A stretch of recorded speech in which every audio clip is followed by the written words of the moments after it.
Ladies and gentlemen, today, dude, this, okay. Today I want to talk to you guys about my new favorite pistol that I have come to love so much that since I got it, I honestly almost haven't even shot my Glock. And that pistol, of course, being the Smith & Wesson out of focus. The Smith & Wesson M&P 2.0. So in this video, I'm going to talk about the things that really made me fall in love with this gun and why I love shooting it so much.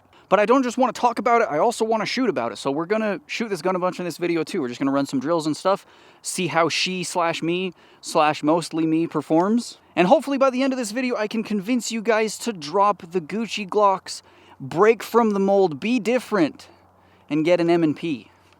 Because there's definitely no other YouTubers online that talk about shooting M&Ps and why you should get an M&P, and just constantly says get an M&P, shoot an M&P, even though he shoots a bunch of like $2,000, $3,000, $7,000 2011s, he still says you should get an M&P and shoot an M&P. There's nobody on YouTube like that.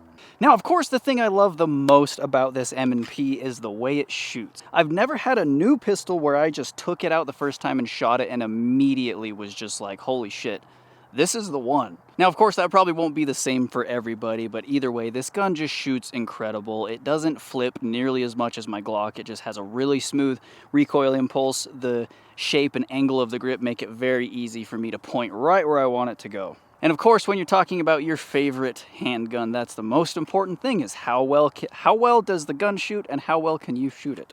Well, let's find out. I am standing here at about 7 yards, eyeballed 7 yards, might be like 6 3/4 yards, but close enough. And we're gonna shoot a couple bill drills here. Bill drills. Shit! Shot one Charlie. It's 2.55, no, 2.25.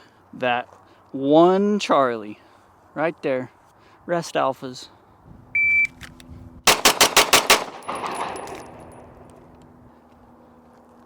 The camera loves to focus on the Gladiator. I don't blame you, camera. That's a gorgeous vehicle. But you f***ing suck.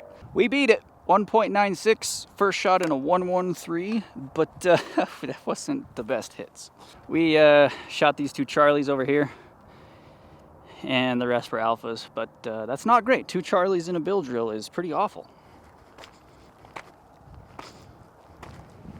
Okay, so I actually counted this one out this time. We're at 15 yards here, and I'm just gonna do some double taps. Just gonna go a little bit slower, do my best to keep them in the alpha zone. I also just noticed the target's the same color as the dirt, so you might not even be able to see it. Hold on, it's right, no, I can't even see it. Pause, out of focus. Okay, everything's falling apart. It's right here. Okay, here we go.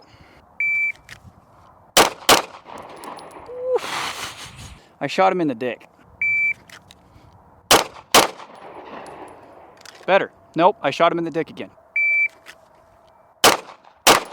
All right. See that time? Slow it down a little bit. Get your hits. Don't shoot him in the dick. That was better. All right. I didn't actually shoot him down here in the dingle. I shot him in the stomach twice. These 2 Charlies down here. Everything else was alphas. That's definitely just from me overcompensating on my recoil. All right, now I really want to bring out my inner John Wick, so we're going to do some Mozambique drills on this guy here, which is 2 to the chest, 1 to the head. Or as the poets among you might say, 2 to the chest, the head gets the rest. Either way, we're going to do it really close like this. Like I'm like a yard from this target right now, and I just want to see how like self-defensive really fast I can go. If I miss or get a Charlie at this distance, I'll probably just turn this channel into like a bird watching channel or something. The goal here is to go as fast as I can without shooting myself in the leg. Let's do it. Wait.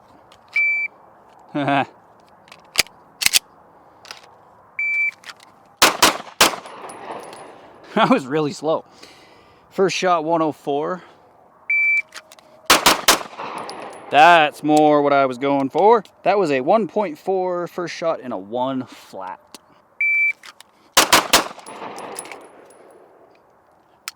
He just gets faster. He just gets faster. That was a 1.34 first shot in a .98. Pro tip for you guys out there who are struggling to shoot fast: if you throw a lot of Charlies, just stand 1 foot, 1 yard, 3 feet, 1 foot away from the target and you won't miss. Man, they said it was supposed to be like 70 today, but it's hotter than Satan's ass in sweatpants. All right, so here we have my beloved M&P and my Glock 17, and I'm just gonna kind of talk about what's similar between them and then talk about what I think the M&P does a lot better. And then of course, you can't forget what I'm pretty sure was in the Holy Grail, my beloved White Monster. Oh, that's good. So I'm sure most of you watching this video know what these two pistols are, so I'll just quickly glaze over it. These are both polymer frame striker fire pistols in 9mm. They both hold 17 rounds. But that's about where the similarities end. So Glock 17 from the factory, I believe, has a 4 1/4 inch barrel. This one has a threaded barrel, so it's a little bit longer. But my M&P here is a 5-inch barrel. I specifically wanted the 5-inch barrel because I knew I was going to set this up a little more for competition style shooting. Now, the first immediate thing that you're going to notice is that I have the Timney Alpha trigger in my Glock here.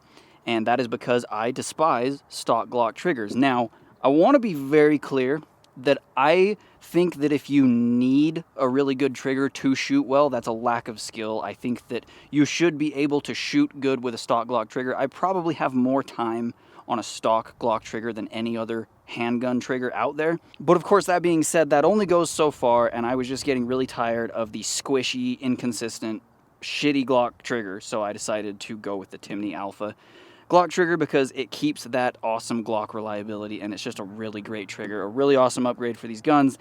But of course, M&P is the stock trigger because the stock M&P trigger is amazing, and I don't see any reason to change this at all. So if we're comparing stock Glock trigger to stock M&P trigger, the M&P is better by a country mile. It has a very hard defined wall that's super easy to find every time. It's got a very crisp, clean break that breaks the exact same way every time, which was an issue I had with this gun. The break on the trigger was actually really inconsistent. And I would say, judging on my finger gauge here, it's probably a 3.5 to 4 pound break on this trigger, which is, for the kind of shooting I do, that's plenty light enough. I'm not an actual competition shooter. I'm not competing in USPSA or anything like that. So for the kind of stuff that I do where I just come out here to have fun and just practice my shooting skills, that trigger is absolutely fantastic.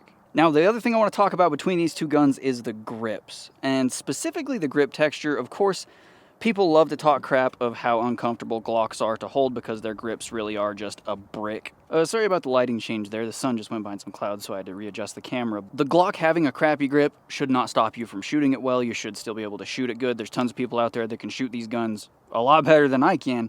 Going to the M&P, the grip is just immediately much more comfortable. The shape of it feels more natural in your hand, but specifically the texture is just amazing on these guns. Now, you can see I stippled my Glock grip, and yes, I did do that myself, if you can't tell by how awful it looks. And that kind of ruined this grip, to be honest. It's slipperier than the stock texture was, I think. So now the M&P kind of had the opposite problem. It was too rough from the factory. When I got this gun brand new, this grip texture was ridiculous. Like, it actually tore up my hands. And it took a little bit for my hands to wear down the texture, like just the sharpest edges off of it. And even still, it is ridiculously grippy. It feels like you're rubbing your hand on 200 grit sandpaper.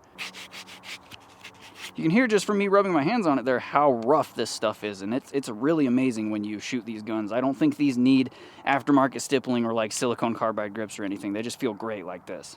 Now, we're going to talk about the one thing that this Glock does so much better than the M&P, and the only thing that so far that I have found that I can't stand about the M&P, and that is the slide release. When you have a mag that's empty and you lock back and you go to do a reload and you shove this mag in and go to drop the slide, it is so freaking hard to get that slide release to let go. And really the main reason for that, I'm going to show you guys here, is because if you can see right here, you have the little lever that you put your thumb on to let the slide go, and behind that you have this little tab of metal that sticks up into the slide to stop it and hold it back. Now, the main problem here is that the part that you put your thumb on to let the slide forward is in front of the actual part that holds the slide back. So basically what that means is you don't have the advantage of leverage right here where your thumb is in front of the actual tab that's holding the slide back. It just means you have to push a lot harder to get the slide to go forward. Where if we talk about the Glock here, you have the part your thumb goes on right here, and when the slide is locked back, that is the piece of metal that is holding the slide back. So when you push on that with your thumb, you're just pushing directly on the piece that is holding it back, and you're not pushing in front of it like with the M&P. So it is much easier to get that slide to go forward. So that is the one thing that I have noticed while shooting this gun, is when I want to do very fast reloads and I'm going to shove my mag in and drop that slide never drops when I want it to, because I have to push so much harder than I'm used to get that slide to drop. Well, boys and girls, that is about all I've got for you in today's video. Now, I know this video wasn't one of your more basic gun review kind of videos. I really don't like doing those. I just want to shoot. So a little bit goofy, but I hope you guys still enjoyed it. I just wanted to talk about and show off my favorite little M&P here. And I think this guy really likes it too. And let me know in the comments down below if you guys have found the light of the M&P, or if you're still controlled by our Glock overlords. And if for some weird reason you enjoyed this video, make sure you go down and leave a like on it. It helps me out a lot, gets the video out there for at least maybe like 50 of you to see it. Thanks for watching Demolition Ranch. Yeah, I miss him too, buddy. But thank you guys so much for watching, and I will see you in the next video.